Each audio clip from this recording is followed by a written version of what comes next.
बांकीपुर से भाजपा कुत्ते बिल्ली को भी चुनाव लड़ा दे तो वह चुनाव जीत जाएगा।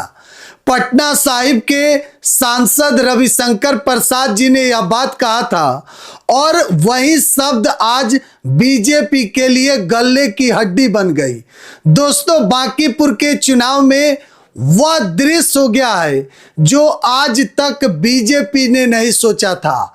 बीजेपी के गढ़ को, बीजेपी के किला को आज प्रशांत किशोर ने ध्वस्त कर दिया है और यह साबित कर दिया कि गढ़ किसी पार्टी का नहीं बल्कि गढ़ जनता का होता है और बिहार लोकतंत्र की जननी है। साहब, इस बात को आप कैसे भूल गए?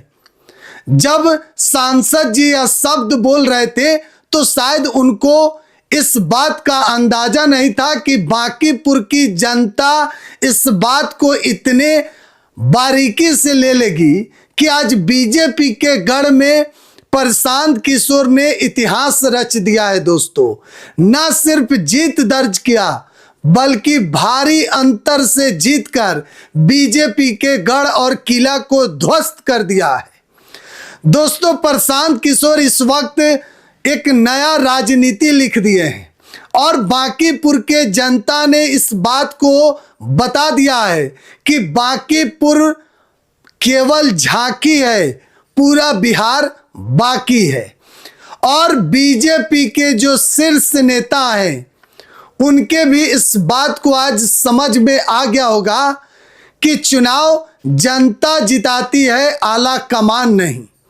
दोस्तों, बांकीपुर चुनाव में जिस तरीके से प्रचार किया गया, 40 स्टार प्रचारक को बीजेपी ने चुनावी मैदान में उतार दिया था, सभी तंत्र को लगा दिया गया था, तमाम विधायक क्षेत्र में घूम रहे थे।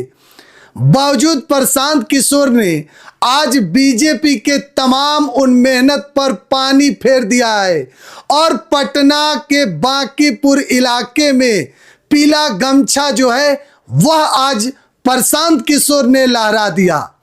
प्रशांत किशोर के जो समर्थक हैं साफ तौर पर कह रहे हैं कि बांकीपुर तो केवल झांकी है, अभी पूरा बिहार जीतना बाकी है। और दोस्तों, आज यह संदेश राजधानी पटना से देश की राजधानी दिल्ली तक जाएगी और दिल्ली में बैठे बीजेपी के शीर्ष नेता इस बात को आज समझ गए कि बिहार में अब बदलाव की आंधी है। जिस जेनजी को बीजेपी कमजोर समझ रही थी, उन छात्रों पर लाठी बरसाया गया था, आंसू गैस के गोले छोड़े गए थे जनाब। और हद तो तब हो गई जब सिवान में AK-47 से छात्रों पर गोली चलाया गया था। आज उन तमाम चीजों का हिसाब बांकीपुर के जनता ने ले लिया है। और दोस्तों, इस चुनाव में कई ऐसे मुद्दे देखने को मिले, चाहे भरत तिवारी का इनकाउंटर हो या फिर बंटी यादव की हत्या। इन तमाम चीजों को देखते हुए बांकीपुर की जनता ने इस बार सरकार को जवाब दिया है वोट के माध्यम से। आपको मालूम होगा कि बिहार में इस वक्त बीजेपी का सरकार है और देश में भी बीजेपी का सरकार है। बावजूद बीजेपी अपने ही सबसे मजबूत किला, सबसे मजबूत गढ़, बीजेपी जो देश नहीं बल्कि विश्व की सबसे बड़ी पार्टी है, उसके राष्ट्रीय अध्यक्ष का सीट था। नितिन नवीन यहां से कई बार विधायक बने थे। आज उनके गढ़ को प्रशांत किशोर ने जीत लिया है। दोस्तों, बांकीपुर के लोगों ने साफ तौर पर संदेश दिया कि ना हम जाति पाति धर्म को छोड़कर अच्छे उम्मीदवार को चुनना है। अगर आप गौर कीजिए तो बांकीपुर जो इलाका है वह कायस्थ बहुल इलाका है।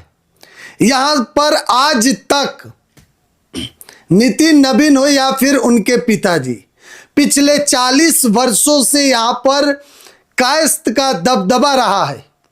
लेकिन आज बिना कायस्थ के वोट के प्रशांत किशोर जीत ही नहीं सकते। इस बात को मैं दावे के साथ कहता हूं।